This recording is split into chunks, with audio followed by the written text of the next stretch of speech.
So let's go ahead and get started and make some pizza.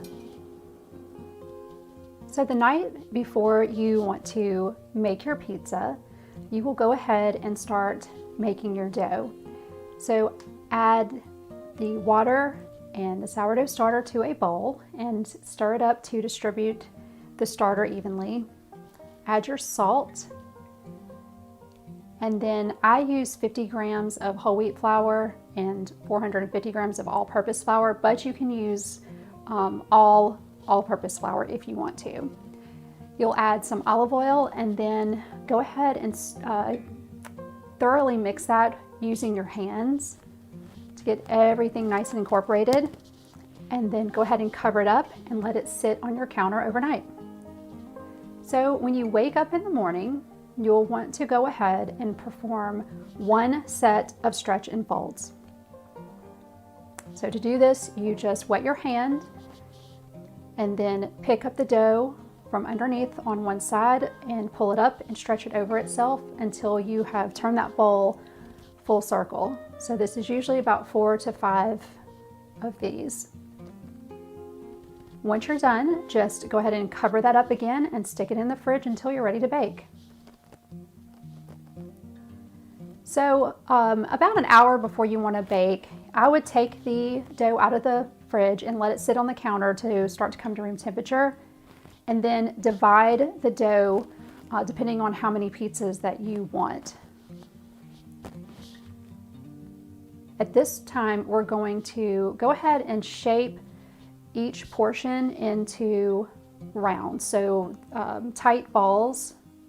So you just pull the edges of the dough together underneath, flip that over, and then kind of twist and pull so that you kind of develop a little bit of a skin on top. And then once you're done with these, shaping these, you're gonna let them rest for about 30 minutes. And that's gonna give the chance for that gluten to relax. And that way, when you go to shape it into your pizza crust, it will be a little bit easier to shape. So just go ahead and make sure the surface is floured while these are resting, so they'll be easy to move around once they're ready to go. And then I just use a flour towel or a tea towel to cover those up while they rest over the next 30 minutes.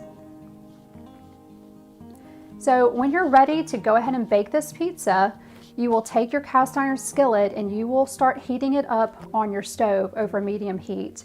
You're gonna want that cast iron skillet to be pretty hot whenever you put the pizza crust on it. And you're also gonna want to turn your broiler on high, the broiler in your oven.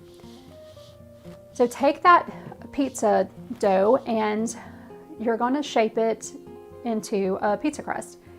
And this might take a few minutes to do, and you can see the dough kind of wants to spring back.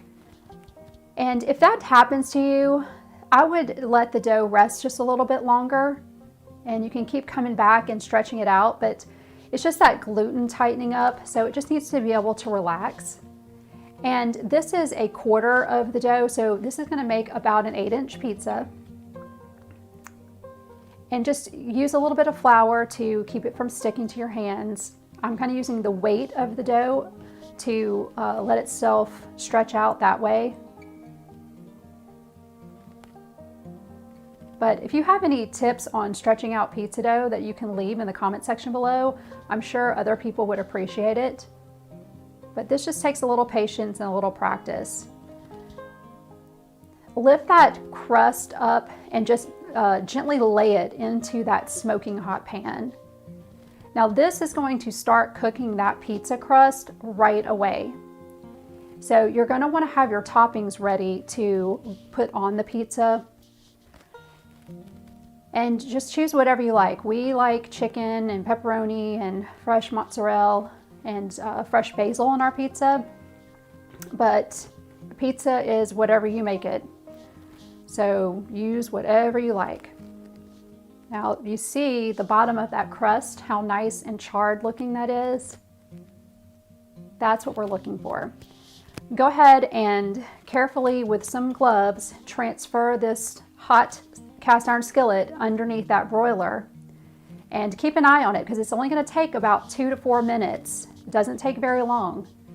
And look at that melted cheese, how it has a little bit of that char on top, and the crust is nice and golden and just, oh, it is so delicious.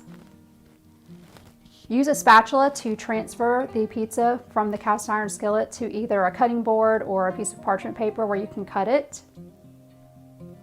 And go ahead and serve it because your pizza is done. Yeah, look at the bottom of this pizza. I mean, that is what we are going for, right?